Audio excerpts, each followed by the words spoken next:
ह्यामध्ये मी स्वतः सीपींना सांगितलेलं आहे की कोण कुठल्या गटाचं तटाचं पक्षाचं कुणाचा जवळचा कार्यकर्ता लांबचा कार्यकर्ता कुणाबरोबर फोटो आहेत नाहीत हे असलं काही बघू नका।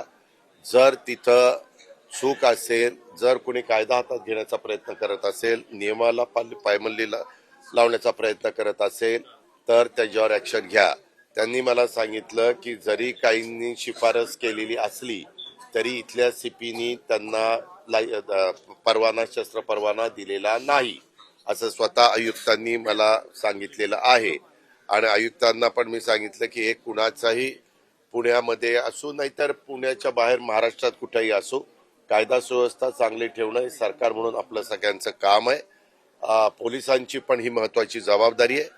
मी त्याच्यामध्ये कुठल्याही परिस्थितीत कुणाकडनंच राजकीय हस्तक्षेप होऊ देणार नाही। शस्त्र परवाना तर दिला नाही असं स्वतः सीपींचं म्हणणं आहे। योगेश कदमांनी दिला असं बोललं जातं। अहो दिला, एक मिनिट तसं नाही, त्यांनी शिफारस केली परंतु सीपींनी दिला नाही असं सीपीचं म्हणणं आहे। असं काय करताय? मला स्वतः सीपी म्हणाले